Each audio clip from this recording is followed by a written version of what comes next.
Hello everybody, welcome to the show. Bass and Bonsai, we're going to be on the water, but it's got nasty conditions out on that water.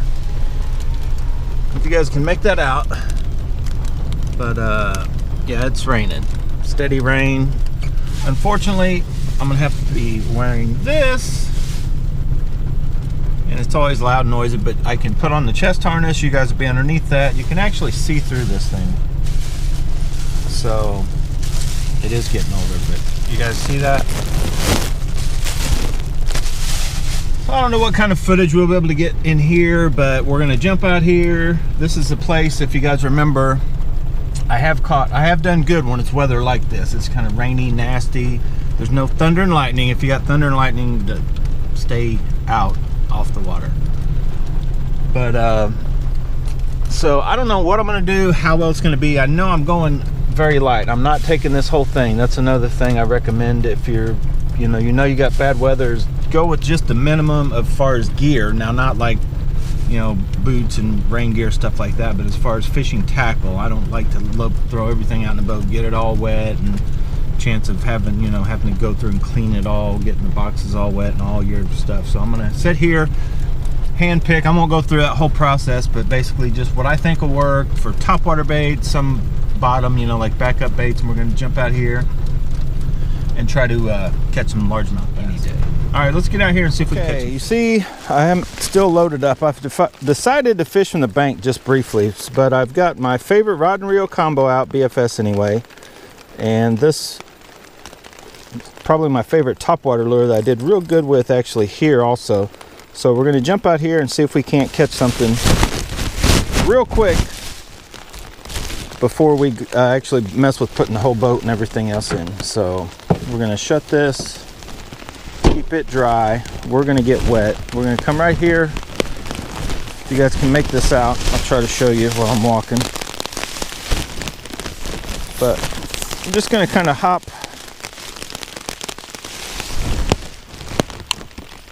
along this bank real quick.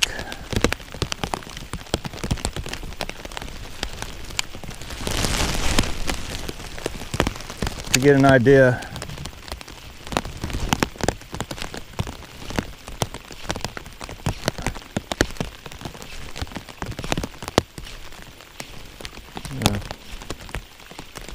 If we got anything hitting or not. Okay.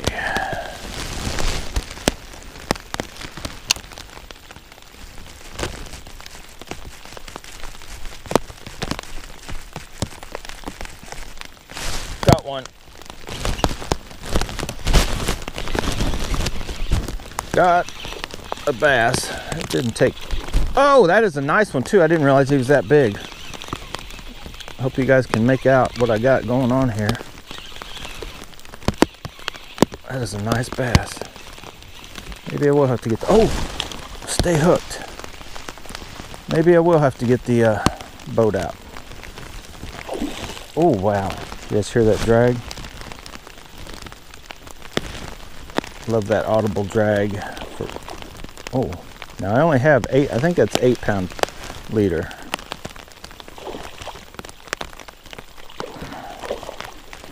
Might need to loosen the drag. Come on. Get up here.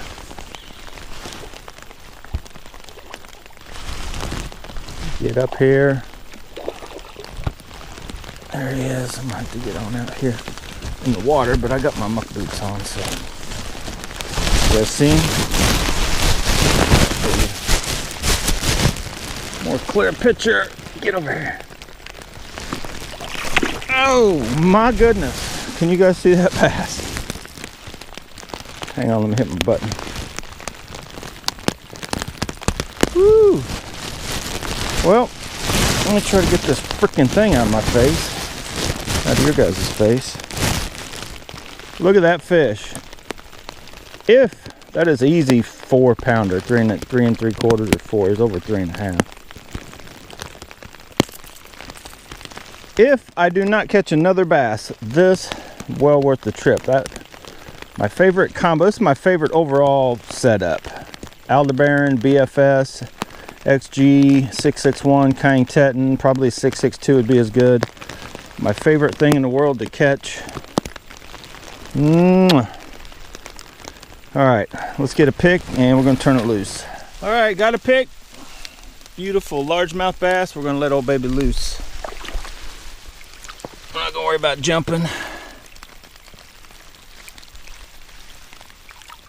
Get on out of there. All right, look where I'm at. I should probably get the boat out and get on out here and try to catch a bunch more because they may be biting right now. This is nasty conditions. I don't recommend you guys doing what I'm doing out here. But at least with this on, it's not cold, but you know, it's like mid upper 60s, gonna be maybe 70. So it's not bad. I've got a hoodie on with this rain poncho, emergency poncho. It's lightweight. Works good, keeps the main rain off of you, but I am going to get my feet wet because I can feel it dripping off the poncho into my muck boots. But stay tuned, buckle up, hang on. I'll either be doing an outro or we'll be out here for getting some fishing done. Okay, all right, I'll give you a quick rundown on what I brought. You can kind of see in the boat. I just have some soft plastics. I got a couple of different jigs rigged up on the rods. I do have all my rods out, but I only brought 2 boxes, my Topwater box and my Wake and BFS, which is there's a lot of little poppers in that box. So mainly just Topwaters and then some backup soft plastics, and I got a few different jigs, one laying there and a couple already rigged up on the rod. So hopefully that is all we need. Now I can come right back to the truck. I'm not that far away. And oh yeah, I got 1 Diet Coke just in case we get stranded out here on an island or something. So I'm gonna push this boat out.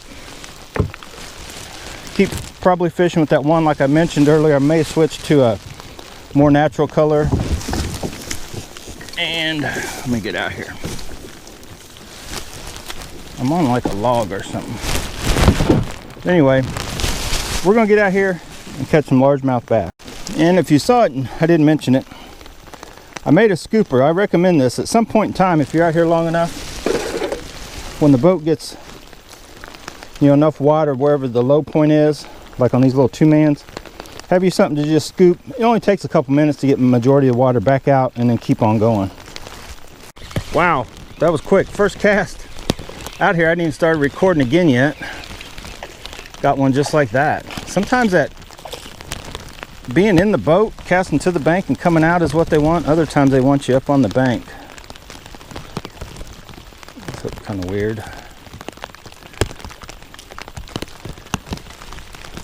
You guys make him out. Nice largemouth. Same bait. I haven't switched yet. I have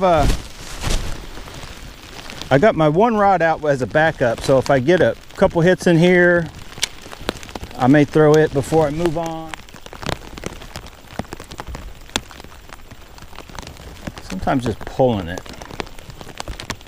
I've not really ever had much luck with this, but I don't know if you guys, any of you guys remember Emily? She usually did her best on Topwater by doing this crazy. Oh, that one nailed it as soon as it hit the water. By doing that crazy, like pull it and then kill it, pull it and kill it with a popper. More natural color, but that dude, he hit it right when it hit the water. He must have been sitting right there just waiting for something to eat. You guys make him out? You don't want to kiss him through the plastic. Okay. All right. Yeah, I know a lot of you are like, oh no, in that kind of weather, you know, nobody likes coming out and fishing in this, but if I don't see or hear thunder and lightning, oh, there's another one. I love this kind of weather because I know this kind of stuff happens just like one right after the other sometimes. Like you'll get on a frenzy. You can't keep the bait in the water enough. I mean, it's just one right after the other. I'll try to show you when I get in the truck and it's all said and done. I take this poncho off. I'll try to show you like how dry I am, if I am dry or whatever. So you guys can just see what, you know, if you throw on one of these emergency ponchos, you're not going to get completely soaked. Hopefully, we'll find out. I missed that one right up here. So I'm just going to, I am going to stop long enough and throw my backup bait right up in that spot, just to see if I can entice one to. The wind's kind of blowing at me, the boat's blowing back away from the dam, so kind of like it like that, because I can, if I do get spaced off. Oh, there's a hit. He's way out here. If I do get spaced off, it wind won't blow me over him and spook him. Oh, that may be a bigger bass. Oh, that's a nice one. He's not huge, but I didn't feel him until he got right at the boat. Oh, that's a nice bass. I think he may have ate it.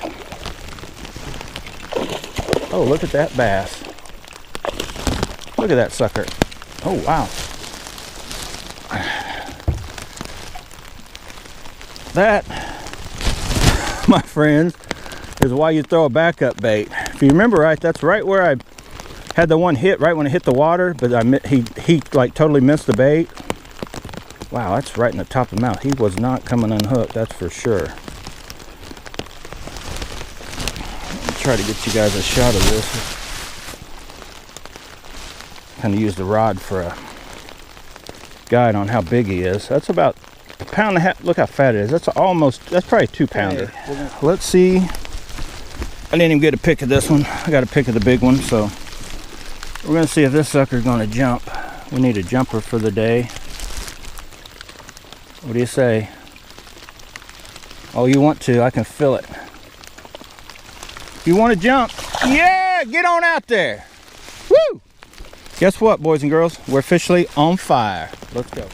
I like to slow down and try to catch all, you know, what's available in that area, not just keep going with topwater.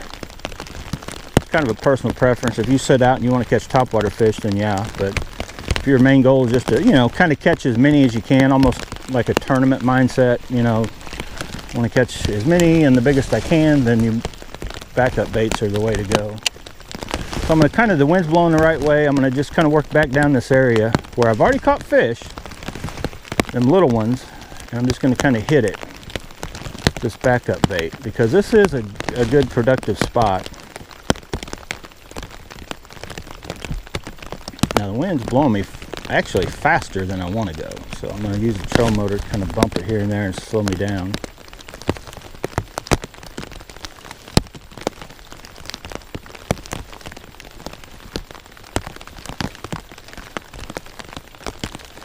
Not to mention the fact that, I don't know, just big fish a lot of times tend to come on worms. Catch a lot of little ones. Well, everybody knows the legend of the Cincos. You know, once you've fished for a while, you pretty much get it. Oh, there's a hit. There's another one. See? Probably, I mean, I guess if I would have hammered that bank with the popper, I may have caught this one, but he's nothing to write home about. But it is a bass right in a spot that the popper seemed to not catch him. But this isn't a Cinco, it's a Cinco style. I have it just on a, I guess they call and I call a shaky head jig. And man, that's that sprayed grass color. And it's a Z-Man, the Zinkers, which is the same thing as the Cinco. It's just definitely more buoyant and will outlast the Cinco hands down. Outlast any soft plastic. I guess I should talk real quick about this rod I'm using. You guys have seen it, but it's the 802C, 6'8", that 16 or 1/8 to 3/8. I can't even make that out. Anyway, you guys probably can't make it out. Anybody who's followed the channel knows about these rods. I've actually tried to sell them. I was just going to sell them all. I wanted to try them out, you know, so I could say I've had the NRX rods. Went to buy one, ended up buying 3. You know, that's, if anybody knows me, that's just how I do it. Sorry, but didn't really mean to. Ended up with 3, the 803 and 2 802s. But I don't need them. Are they awesome rods? Yeah, but I don't know. I got deals on a couple, paid one full price for one. Do you need them to catch fish? No. Do you need them to beat other people catching fish? No. Do they add something, just I guess the cool factor and the, you know, technicality of it? I still don't think you can pick up any more bites with this than you could with another decent rod as far as bottom contact. But there's just something about them. Like once you get used to them, they definitely have a different, from the sensitivity to the actual, just the dynamics and how they work, this hook setting and all that is definitely a little different. They got a little kind of action on their own. If you guys remember, when I first got these, I was actually struggling with them. I was losing fish. And part of me thinks I was maybe just setting the hook too quick, like I'd feel the most littlest twitch or whatever. And so I was too antsy. But anyway, awesome rods. They are for sale. I got 3. But at the other end of the spectrum, from a $500 or $600 rod to a $100 rod that I just absolutely, it's a more moderate, which I tend to like. They're just, I don't know, overall they're funner to use, I guess. They don't work in certain applications, but this thing seems to work everywhere. For small, I'd say, well, you've seen me. This is the same rod. If you guys are new to the channel, go back and look, or you start watching my videos, you'll see that I've thrown the big, not the biggest, I think they make one bigger now, but a big whopper plopper with this rod. It'll throw it. Like, it's insane. It won't throw it with 8-pound test because you'll snap the line, but I had this rod, kind of put it through its, you know, paces, tested it out, and could not find any flaws with this rod. So I kind of made my own handle, weighted it to where it's actually perfectly balanced with a very lightweight reel, which is hard to do on almost any. Once you get past a 6-foot rod, it can be hard to balance. They all feel tip heavy with the, you know, lightweight reel. This one I purposely, I had a longer handle for feel, but for also balance, I think I had a little weight in there just to get it the way I wanted it. Like a 1/4 ounce or something. I don't know. Can't remember now. It's been so long ago since I made it. I think I made a video on it, maybe. I don't know. Anyway, we're fishing along, trying to catch that elusive largemouth bass. I know you guys watch the channel and you're like, it's not elusive. You catch it all the time. I'm like, yeah, but for some people, catching largemouth bass is difficult. I don't know why. Probably because they picked the greatest, sunniest days of all to go, and they're throwing stuff that isn't really good on sunny days because they're normally out a little deeper. Oh, there's one. Bunched up together. Oh! First loss. First, well, one I actually had. That one hit it and never had it, but that was the first actual loss. Oh, man. And if you do lose a fish, don't lose sleep. Don't worry about it. It's going to happen. It is just going to happen. The nature of the beast when fishing for bass, for sure. Keep going. That's one thing about, like, frog fishing. Oh, there was another hit. Man, oh, you know what? They're kind of hit and miss right through here, so I'm going to jump right quick to this. Because anytime they're just seem finicky on topwater, sometimes I'll jump right to give them something like that. See there? They're just kind of, I missed the one, so it tells me he didn't really hit it right, and then that other one just kind of whacked at it. So how did I get a spider? Oh, there you go. See that? There's a spider on my arm. Oh my God. Yes, in case you guys are wondering, I don't like spiders. I know, I'll kiss a bass, but a spider just flat out doesn't, I don't like it. It or snakes. So anyway, it just kind of, I was like, I don't think that area, they just, or that fish, that particular area, did just, the topwater seemed like not the thing to be throwing. So I jumped to this, and boom, bass. Awesome bait. Last year was flat tearing them up on this exact setup. Well, I think I had an 8 ounce. This is a 6. No, wait, this is an 8. What is this? Yeah, that's 1/8 ounce. 1/8 ounce jig. Kind of pulls that big plastic down a little faster than a 16th. Sometimes with the zinkers anyway, I like a 16th for the 7-inch finesse, true shaky head type worm. But I like the 1/8 for the zinkers. I'll throw 16th sometimes if you're getting too gunked up, you know, it's just too nasty and you need that lightweight or slower presentation. But I've kind of adapted to where real small worm, 16th, zinker style, or Cinco style, 1/8 ounce. Now if I was on bigger water, fishing deeper, that's along the bank, anywhere out to 8 feet. If you're fishing anywhere deeper, then yeah, you may want to start out with an 1/8 and then go up from there. But these short, shallow grass lines, you kind of want to be lightweight. It'll still catch a little, you can kind of yank it off, and that might trigger a bite, or you can just pull it across the tops, bouncing it off, that kind of thing. I want to get out these little ultralights, because they will throw that bait, but I actually want to throw even a smaller. Oh, right there! That fish hit that like it was a jerk bait. Do you see that? I want to get them small poppers a shot at some point, but I was reeling that in and kind of pulling it almost like you would a, you know, a soft jerk bait type thing. That's when he hit it. That was insane. You don't have that happen too often with these. I mean, you can happen with any bait right when you're coming up to the boat, but that was wild. Okay, so we did catch fish out of that area.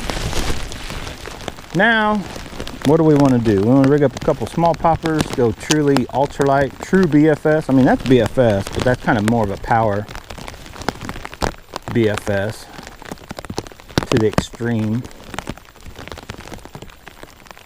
We can go true BFS if we want. Okay, try to show you what we got going on here. I'm going to rig up same popper, different colors.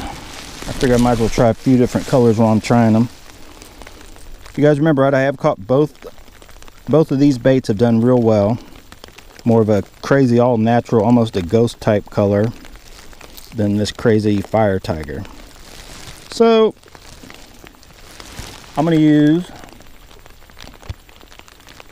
the bright loud color with my bright loud reel, the one that's the newest PW100.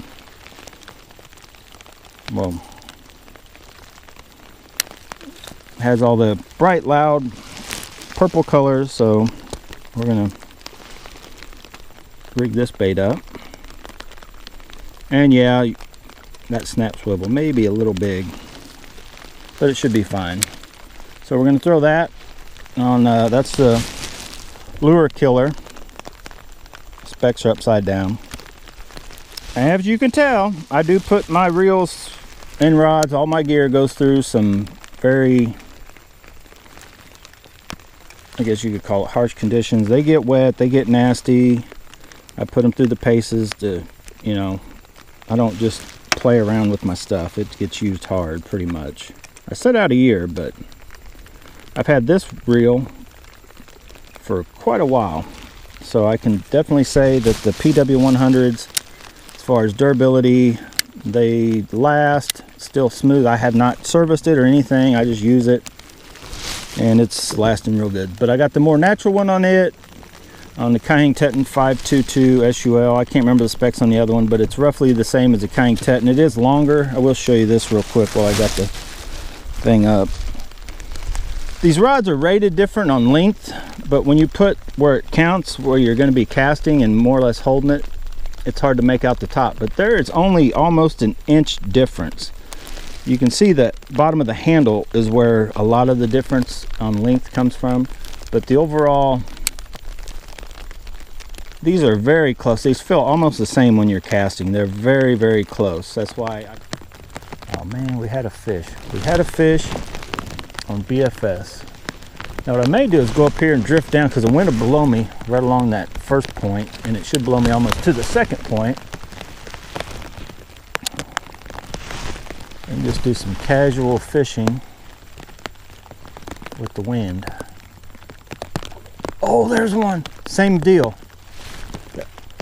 Fish. I got that one. That fish blew up on it and missed it, they come back for it. Once they see it, they want it. Oh, he was eating it.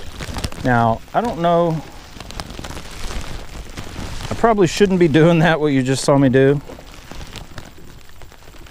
Uh-oh, you know what though? I did not.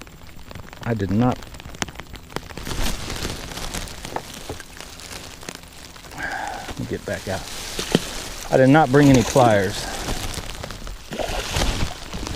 Now, you don't want to lift up. See how I'm doing this? You don't want to bring any of these, almost any of your rods. But if you want to do this sometimes,